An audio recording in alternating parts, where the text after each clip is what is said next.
Hello, everybody. Welcome back to the Lions Den Sports Podcast. I'm Chase Gispert here, and we have a new addition to the podcast. Gerard's went on and graduated, and we've got David Zieske.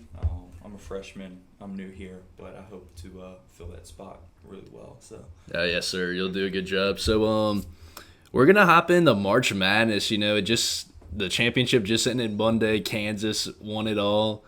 First, we're gonna hop into each quadrant of the bracket and kind of give you our thoughts on that.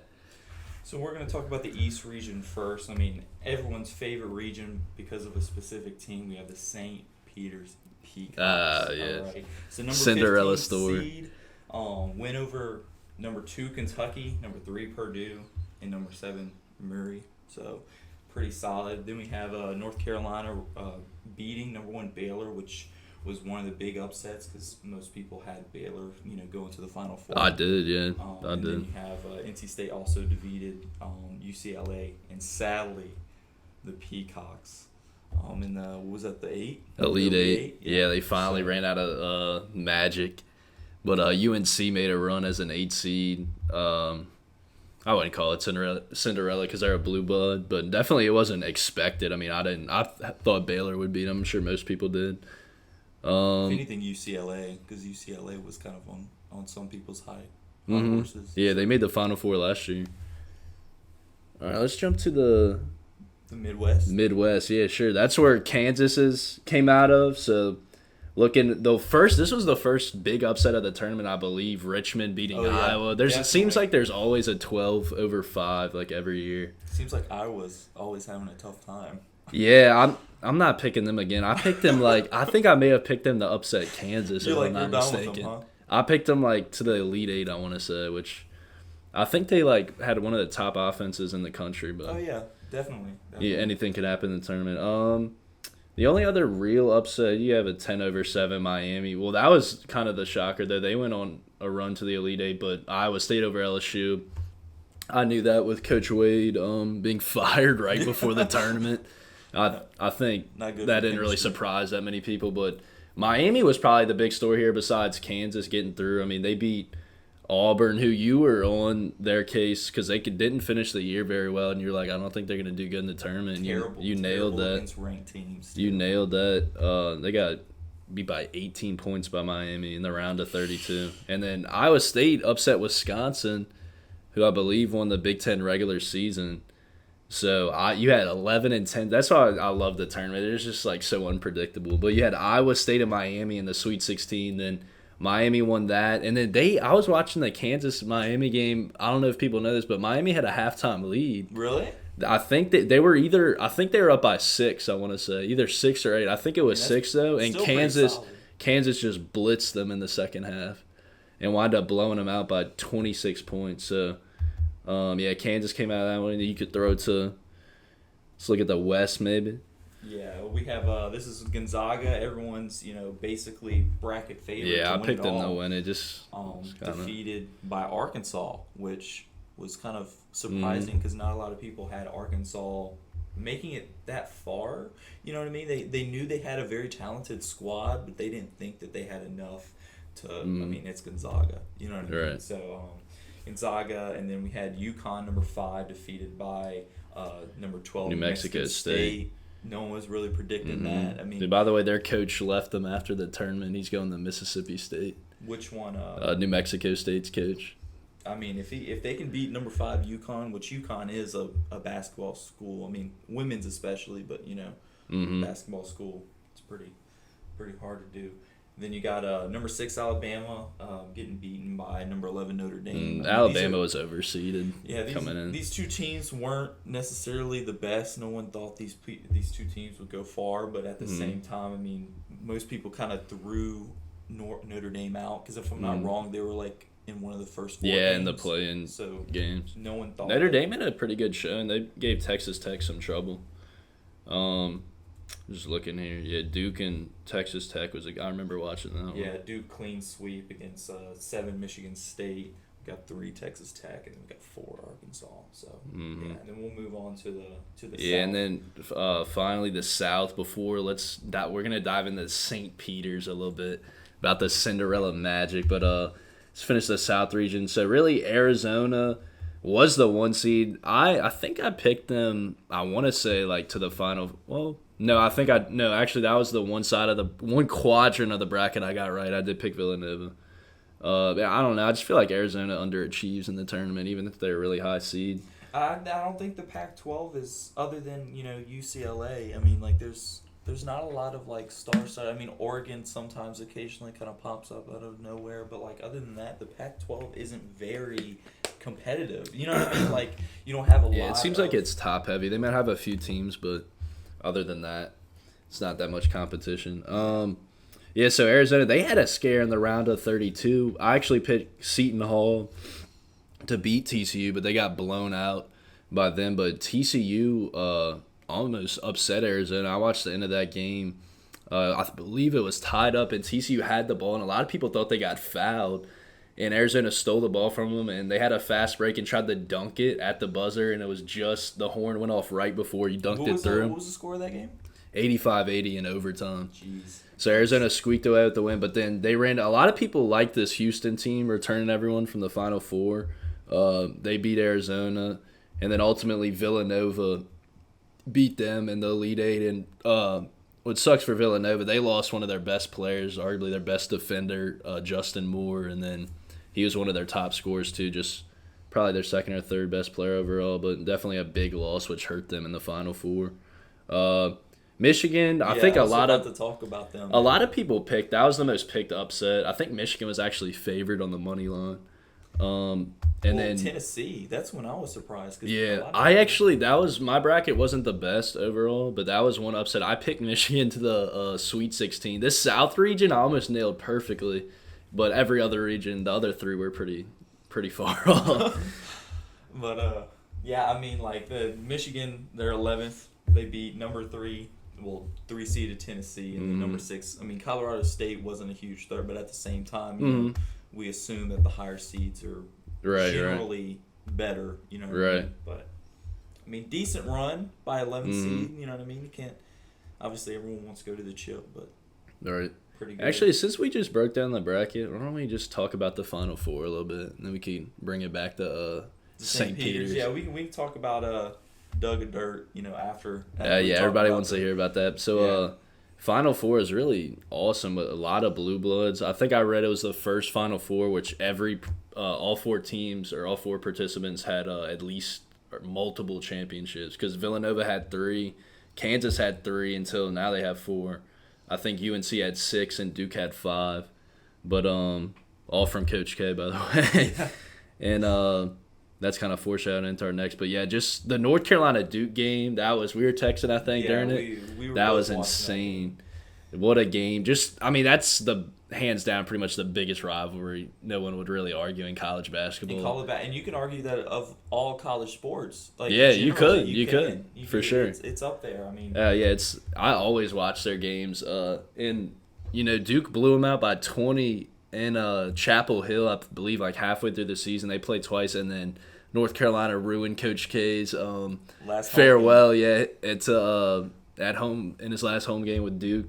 And then, man, I thought Duke was going to pull it through for Coach K, but UNC just playing big brother really spoiled it. Yeah, I mean, like, we're looking at some of the stats right now, and like a 50-50 record between UNC and Duke with Coach K as head coach. Oh yeah, I saw that. That's a crazy stat if you think about it. Yeah, especially I'm pretty sure he has a positive record, excluding the playoffs. You know what I mean? For regular season, he's beaten every team. Like, I would think so. Yeah.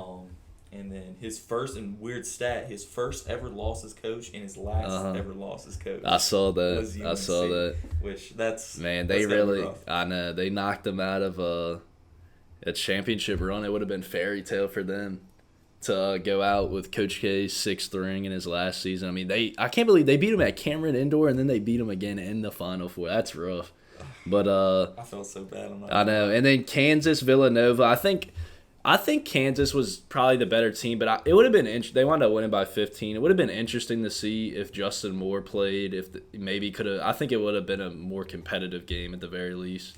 Yeah, and but the only thing to kind of say like that is like Villanova. If you rely on one player, this kind of shows, you know what I mean, kind of what's going to happen to your team. Yeah, Kansas definitely has more depth for sure. Exactly. And then Kansas UNC.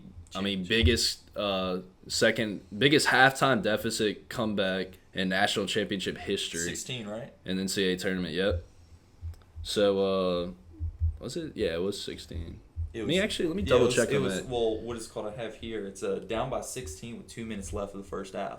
So I mean, they still had a really good amount of time, but you know, that's. Yeah, you're right. 16, and then it was 15 at the half. But I mean, still 15 points comeback. That's assuming what is that? UNC. I mean, really, they ran out of gas. I think in that second half, the Duke game. I thought the Duke game would take a lot out of whoever won. And Kansas won more comfortably. And one thing, I don't know, I think this kind of matters, to be honest. No one really looks at this. Kansas did play first, and they comfortably beat Villanova pretty much on Saturday night. And then UNC Duke was the nightcapper. And then just all the emotions of how big the rivalry is, the Coach K aspect to it. I feel like that definitely took a lot out of North Carolina. But in the first half, I mean, they were up by 15. I don't know if they got overconfident, but I think they just ran out of gas. They didn't have the deepest bench, but Kansas, give credit to them. I mean, they came out with a vengeance in that second half. Well, I would say vengeance, but like they knew what they were capable of. Like the fact that they beat, you know, Villanova in that way, they knew exactly, you know, what they were supposed to do in that second half. And another little quick thing to kind of like sum up the very like last, this is the 12 seconds of the game. You know, they came back, they got a 3-point lead. And then with 3 missed 3-pointers in the from 12 UNC. seconds. Yeah, I forgot they got a lot of chances at more it. chances than you think. They really did. Seconds, so. I thought, and this too, it's not going to be talked about because Kansas won, but they were up by 3, had the ball with like under, I think maybe like 5 seconds. It was well under 10 seconds, and the guy stepped out of bounds and gave UNC the chance to tie it up. I mean, that would have been a huge, it was a blunder, but luckily for Kansas, it didn't come back to bite them. Yeah, when that I was like, are you kidding me? I thought it was going to overtime. I was like, UNC's going to make them pay for that. I thought it was scripted, you know what I mean? I'm like, come on, really? Yeah. You played basketball all your life. You're toast. He steps out of bounds. He stepped out of bounds twice, too. Yeah, so that was, we just went through the whole bracket. Really good March Madness. Like you said, 4 Blue Bloods. And then Cinderella, though, stole a lot of people's hearts. Let's get into that. St. Peter's as a 15 seed coming out of the East region. Upset Kentucky, Blue Blood, 2 seed. I mean, probably one of the few. I know a 15 seed has beaten a 2 before, but it doesn't happen that often. And then they beat Murray State, 7 seed, who's their coach is at LSU now. And then beat Purdue, 3 seed. That was a surprise. And I thought their luck was going to run out then because the 15s never made it past the Sweet 16. And they beat Purdue in that game. I didn't get to watch. I had something going on. But, I mean, that was definitely impressive. And then I watched the game. It was just simply making shots for them. It was just like make the shots in the paint. That's all you need. Just almost like textbook basketball. You know what I mean? So just. I wish I would have got to see that one. I think I was calling Southeastern's baseball game, one of them. But I was texting you about that. I think during the game, during commercial breaks, I was like trying to check my phone, yeah. And then UNC though stole the St. Peter's, but UNC eventually ended their run the Elite Eight, but still a magnificent run. You just had it all. They got tired. I mean, yeah, I'm sure they did, and. I mean, let's be honest, North Carolina's better than them, but, I mean, they very much punched above their weight for sure. First 15 seed to ever make it to the Elite Eight. And then their poster child, Doug, is it Eddard or Udert? I think it's Eddard, yeah. I mean, just with the mustache and the clutch threes versus Kentucky, I feel like made everyone, like, fall in love with them. And then the mustache. We need to get you to shave everything down. Yeah, I know. Maybe I need to shave my beard here and just keep the mustache for Doug. But so I have some quick stats. Yeah, I mean, it was just hard. And just about the school, too, I looked at it. I think they had 2,300 students, 2,500 at the most, which is not much bigger than my high school. Yeah, exactly. I was about to say. And then Southeastern, for comparison, I believe we have about 15,000. So we have like 9,000 in person and then 15,000 like online. Okay. But still, yeah, just the disparity there, and there was funds. the funds. They had like leaky. It was like just stuff out of a movie. Like they had like leaky roofs. They couldn't afford to fly their cheer team to March Madness to watch them play in any of their games. I'm pretty sure they had 1.8 mil budget for the entire Maybe basketball yeah. team. I saw coaches involved, services, all that. For I believe I don't know if it was Kentucky or North Carolina, but doesn't make much. I mean, those are Kentucky both blue was the bloods, one. but their coach, the head coach for St. Peter's made like less than like multiple assistants for Kentucky. Yeah, It was pretty insane. he scored 20 points versus Kentucky, and then he scored Better, 13 yeah. versus Murray, and then 10 versus Bird too. But like, I Yeah, mean, he that's got him. solid. 20 versus Definitely, Kentucky. definitely. I mean, that's where everyone started to love him. I want to give a shout out to. Actually, here you could talk a little bit more about. Say, there's another player too. I think he won their Conference Player of the Year or Defensive Player of the Year. What is it Give called? him some props. So we got some notable players real quick. I mean, we talked about Doug, obviously. Mhm. We have Caleb Love from UNC. Yeah. 13 points against Kansas. 28 points versus Duke. Like, rivalry matchup. I believe. 28 Did he points. have? What was his other games? You got it. Yeah, versus us. What is it UCLA called? at 30. Yeah. Like, these some hard And then- teams to score that many points against. Definitely. And then He went. St. Yeah. Peter's. You No, could I'm say? talking about his name. I'm Yeah, his name. He's I mean, such a I don't good blame player. you. Kansas, yeah, Kansas. He won Big 12 Player of the Year. I think it's Okai Agbaji, but yeah, he had 21 versus Nova. I believe he was 6 for 6 from 3 against Villanova. So 18 of his 21 was from 3. Yeah, he played solid all around. In the national championship, he had 12, definitely solid performance. But he had some help. Their big man, what was his name? For Kansas, McCormick. Yeah, he was very solid against Villanova. He was just a problem down low. They didn't have anyone to match up with him. McCormick, and then the Braun was good. The he played the 3 guard, I believe, or 2 guard. I don't know. He was a guard / forward, but he was good. They just Kansas just had a really good team overall, and that's pretty much why they won. But that's why it's important to have that depth because, like, yeah, they have guys off the have a bench. lot of players that are good, and you can't tell me they don't practice endurance. You know what I mean? Like, because they were just. What is it? That one dude, real quick. That one dude almost puked, or did he puke on the court? You saw, you know. What I'm For talking North about? Carolina. Yeah, for North Carolina. Yeah, I saw that. My friend was he's a like, bench player. He came in, scored like 11 points. His he's actually a little brother of Cam Johnson. I think's on the. I know he's in the NBA. I think he's on the Suns. Last I checked, but he actually had 11 points off the bench. And then my friend was like, he's puking. I was like, no way, huh? I don't know if it was puke or I think it was just like so like tired that Probably like, he's probably not used to come up, playing you know? that often, is what it was. And hard.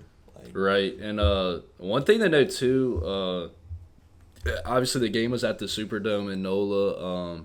I wish I would have got to go. Actually, my dad went. I could have went, but had some homework and stuff. But I still watched the game. I don't know, but definitely have to go to a Final Four sometime in the future. But the Superdome, a lot of people like cramp in the Superdome for some reason.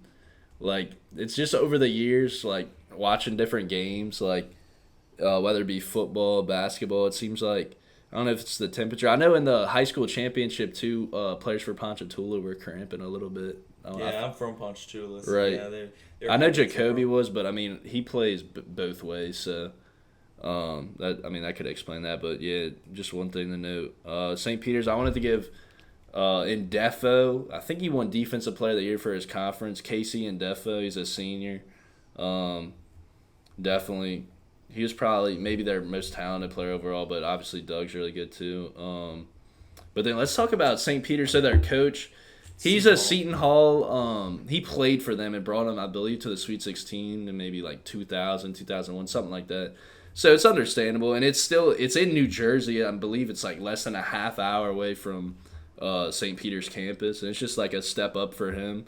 But Doug and 2 other starters from their team enter the transfer portal. I would imagine maybe go to Seton Hall, follow their coach. Not sure, but hot take: LSU is desperate right now. What is it? They have one scholarship player, and they need people, like just players. You know, that would be something And if we got maybe something, one of those guys. I mean, if LSU, I just don't know if they would. Well, I mean, LSU's a Power 5. It definitely should be an attractive place to play basketball. They got a lot of money. But in Mr. their Rain in program. the window there. I mean, who knows, man? Crazier things have happened. So, but the dynasty, the long dynasty of St. Peter's is gone now. Long die, short lived, but man, it was so worth it.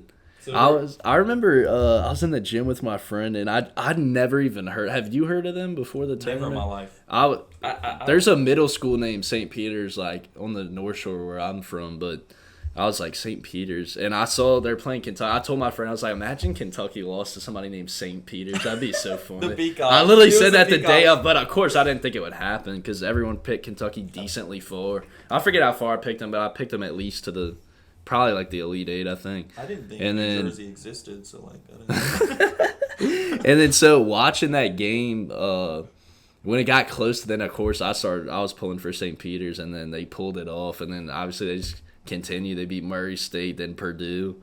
Everyone loved them. Yeah, Like, I mean, it was instantly, hard not like, to, just because of like we talked about with the funds. They had like leaky roof. I believe they practiced like, or the coach's office was like in a pool or something. Like it was something crazy. was- I don't know. yeah, Y'all have I to look wouldn't up the doubt it. details on that. But there was so much like interesting like stuff. I know their Twitter feed and like their Instagram and all like just exploded, like easily doubled, probably tripled, and Have you maybe seen more the of a videos of the following. watch parties? Like, you know, the watch parties at the Uh-huh. thing. They're going nuts. Yeah. I bet. St. I mean, it Peter's. highlighted their lives for sure. I think I followed Doug at like 2,000, 3,000 followers, like right after the Kentucky game, and we could check. I'm pretty sure Yeah, he's you at should check. 100K, which is insane. Like he gained that many followers just from the March Madness run they went on. And then after we check Doug, you want to move into some Southeastern sports? to Oh kind of yeah, sure. top it off? Definitely. Where are we at for time? Can we tell? No idea. Yeah. Here, while you're looking up that, I can just kind of sum up baseball real quick. Okay, yeah, definitely. So they won their first conference series. Not first conference series played, but first win versus a conference opponent against UIW. Well, actually, 2-1. oh yeah, UIW. Okay, yeah. And then they had a Troy game last night, down by 3. In the Yeah, we were bottom both of the at it. ninth. That was crazy. I thought I was because I think I've had to probably have interviewed Coach Reiser when we've lost before, but obviously no one wants you don't want to interview the coach Yeah. after a loss. But I had to change all my questions because I mean going into the bottom night they're down 4-1. We hadn't done much of anything on offense, and then we scored 4 You saw the runs and picture? walked them off You saw how big that dude is? I mean, for Troy. Yeah, I'm a chunky dude. I swear, they went to the football team. They asked for a D lineman, and they said, "Can you guys stand on the mound There's real some- quick?" Yeah, because that dude is huge. That's funny. I didn't. No, he definitely was. I didn't even really think about that, but yeah, he was built like a linebacker. That dude. And then what is it called? So we won against Ole Miss. This was a while ago, but Yeah, we number love one. Yeah, bringing- definitely worth noting. I mean, number 1 team in the country. I mean, that's a huge deal. What is it? Adam Guth, something like It's Goof. Guth. Yeah, he led the Lions on the mound and just did amazing. I'm Yeah, pretty he sure did. pitched Yeah, freshman too. freshman second game. I'm pretty sure it was the second. He game only gave ever up pitched. 1 run too, right? Was it Yeah. 5-1 we beat him? Yeah, 5-1. And 5-1. 1. Yeah. And then what is it called? I want to sum up on a player. He's one of my favorite players on Mm-hmm. the Lions for baseball. Preston Faulkner. I feel like Mm-hmm. he has the third best batting average for the team. But looking at all the other stats, he leads the team. I mean, Slugging percentage and all that. we have .964 OPS. We got 7 homers, 25 RBIs, a .577 slug, 29 hits, and 60 total bases. Which a lot of people don't look at bases, on bases, but he has 22 more than the runner-up. You know what I mean? So like, Wow, and as it's- the he's the cleanup hitter, I believe. He had yeah, 3 or 4. 3 or 4. But I was just looking at softball here. Definitely got to show them some love, Coach Freeman. I mean, they lead the nation in steals like every year since Every he's year. been there. Either in total steals or steals per game. One of the two, they've been number 1 every single year. since he's taken over, and now he's in his 7th year, and I believe they're right up there again. They might be second in both stats. I'm not sure. I have to check, but 25-10 overall. They just swept UIW. I call that doubleheader definitely impressive. And then they beat Jackson State. It was his former team, actually, who he came from, 5-1, 9-0. They play McNeese on the road this weekend. I think they were picked first in the Southland for softball. I think we were like third, I want to say. So that should definitely be a statement-type series. Hopefully they could come away with 2 out of 3. 7-game win streak. Mm-hmm, right now, yeah, I'm glad you said it. Definitely something to note. And they've been on a roll, definitely. So shout out to the softball team. Hope they keep it up. At this rate, they should definitely probably make the tournament. A weird stat, not weird, but an interesting stat as well is they have not lost a tournament played so far. So they've either tied or won every single tournament or classic, Yeah, that's it. Call it all this season. So I mean that's really good. And then we have some kind of star-studded players. We got outfielder Cam Goodman, utility player. Man, just to interrupt you real. I mean, I'm sure people who are close to the program know how fast she is, but when I called the game, I was like, I knew she was fast. I mean, her and Mass each have like 20+ steals, which is already, which is crazy enough in itself. They both had at least 1 steal, but Goodman I think had 2 in one of the games I called. But she is just like, I mean, it's ridiculous. Like you blink and she's already the first base. She's like that fast. It's pretty insane to watch. I mean, any bunt, like I think she bunted it.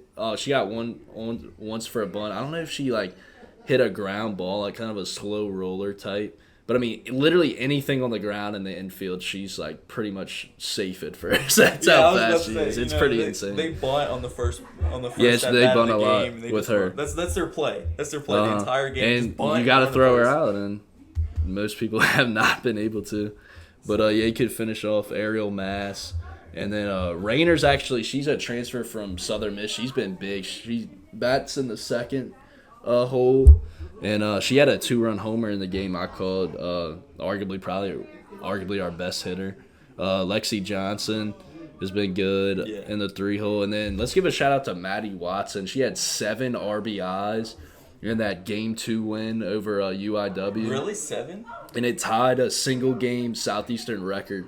Homers or just like pure No, RBIs. 7 RBIs, so runs batted in. She had 3 singles and a double. The double was base clearing, brought in everyone. Bases were juiced. Then she had at least 1 RBI on all of her singles. She walked it off to the run rule UIW by 8. 8 after 6 is the rule in softball. And, she just had a great performance. Heather Zumo has been the ace on the mound. Also, KK Ladner, another transfer from Southern Miss. She's been good. So definitely looking hot. Definitely. They're looking hot. I mean, for sure. This tournament, it's a ways away, but Southland, they can take it. Mm-hmm. Coach Freeman's definitely got us rolling, and you see the program growing year by year. They just got that deck in right field's really nice that they just added this year. So I'm pretty sure his wife and then a former player are coaches right now, huh? Assistant coaches. One is a wife and then the other one. I'm not exactly sure, to be honest with you. I know that his wife's always at the game with his daughters. And then we have you want to talk about a quick basketball real quick, We just have a joke. Joe Kasperzik, if you're watching this, man. You're the best player in the world, dude. Oh, for sure. I don't know what it is, but you're the dude's just awesome to watch. Basketball, man, they had a good year. You were at the game with Nichols, 25-point comeback? No, 20. I'm pretty 26.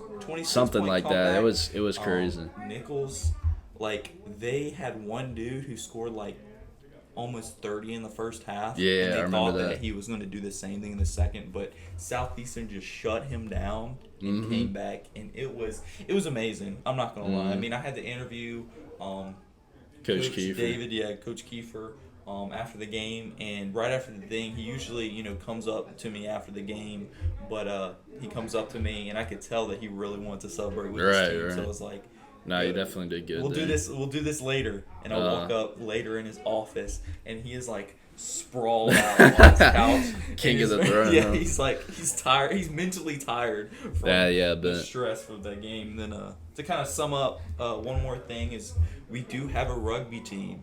Some people do not know this. Rugby team's actually really good. Last year, we played in Mobile, Alabama. We've played LSU, Florida. We played Tulane, ULL, LA Tech. Just really, really hard players, rough players, doing amazing. I mean, this spring season, we've played against Tulane, at Tulane, in the middle of their school too, and beat them 26-19. And last year we beat them in the same place, like 57-7. And this is like a run for people who don't know rugby. This is like football scoring. So imagine winning 57, to 7. Definitely impressive. So really good. And then last weekend we played LA Tech for the Magnolia Cup. Beat them 31-12.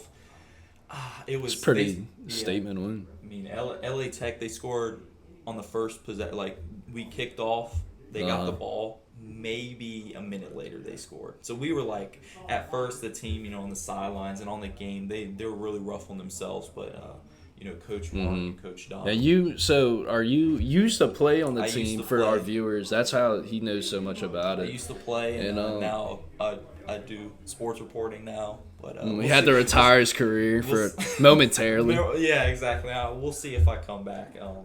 And then, but they beat them in the Magnolia Cup, amazing. And then this weekend, the University of Houston is traveling all the way to Hammond, Louisiana. Wow. Is this our first home game of the year? No, this is in our rugby? second. We played the Magnolia Cup. Oh, okay. Okay, yeah. April 9th, this Saturday at 1 p.m. in the soccer complex on 125. Definitely go show them some love if you're not don't have anything going on. We had some good crowds pop up yesterday. Like, some people that weren't even families were just kind of popping up.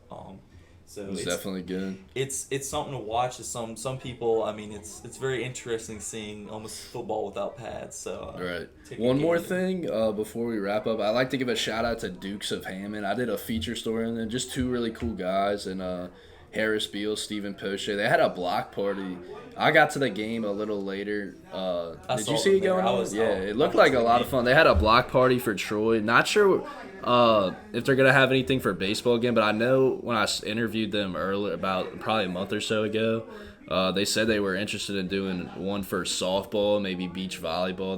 They're a tailgating group. If y'all haven't seen it, go check out my article. Little self shout out. Yeah, just go under my name and you should find it. Sports editor. Dukes of Hammond. Yeah, in training. But I just wanted to give a little shout out to them. But I think that about does it. I thought this was a good episode overall. Solid. I mean, definitely. We were shooting for 15 minutes, but we went well over that just because we had a lot to say. You know what I mean? We didn't want to rush it. It was awesome. And hope y'all stuck around for the ending. And by the way, this should be a regular occurrence at hopefully once a week, depending on our schedules. But we should be pumping out more videos as we go. So I'm Chase.